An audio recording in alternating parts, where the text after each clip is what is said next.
Imana ishimwe ko yongeye kutugirira ubuntu kugira ngo tuganire ku byadufashije none mu bice twasomye.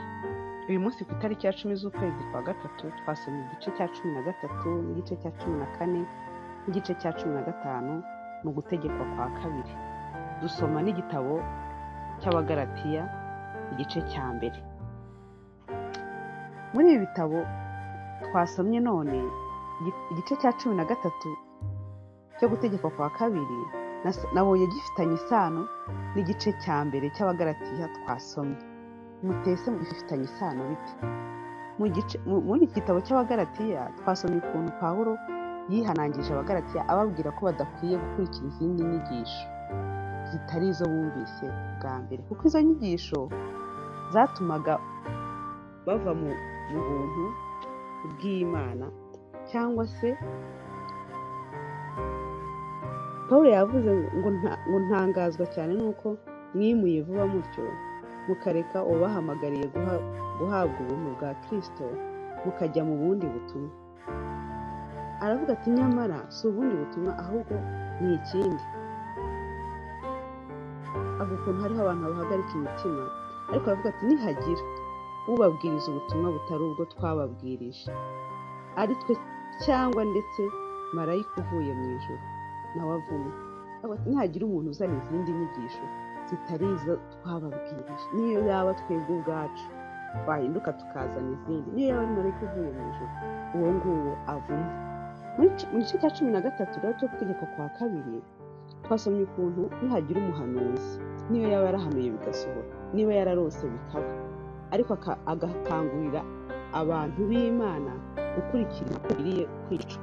Niko twasomye dukwiriye kurinda imitima yacu ku buryo tudakurikira inyigisho zose zije, ahubwo tugakurikira inyigisho z'ukuri zitaduhamagarira kwimura Imana ngo twimuke ibindi bigirwamana. Imana iturengere kandi tugirire neza. Muri ibi bihe tusohoyemo gukunda ubuhanuzi kandi si bibi, ariko Bibiliya itubwira kubugenzura tukagundira ibyiza. Nta hantu hategetse ko ibihanurwa byose umuntu abyemera, ahubwo arabigenzura akarobanuramo ibyiza, akagundira ibyiza. Niko ijambo ry'Imana ritubwira. Kandi ntituzayobye n'abahanuzi. Umuntu ashobora guhanura akaguhanurira bikanasohora, ariko akaba yanakuyobya bikemera. Jya uba maso, jya usenga, jya ukunda kugira ijambo ry'Imana, kuko niryo ryonyine tugenzuza ibihanurwa. Kandi muri iki gitabo cyo gutegekwa kwa kabiri twabonyemo ukuntu Imana igenda iha Abayisiraheli amabwiriza, amategeko abafasha mu mibereho yabo ya buri munsi. Yababwiye ngo mu imyaka 7 nirangira nishira bajye baharirana imyenda. Umuntu wari ugufitiye umwenda umuharire, umurekere nyuma y'imyaka 7. Niko Imana yari yagiye ibabwira, kandi ibabwira ukuntu bakwiriye gufashanya ku buryo hatagira umukene uba muri bo, bakagirirana ubuntu, bagahana, bakagira ubuntu, bagatanga. Imana idufashe kandi tugirire neza. Imana yita ku buzima bwacu bwose bwa buri munsi. Icyubahiro kibi cy'Imana iteka.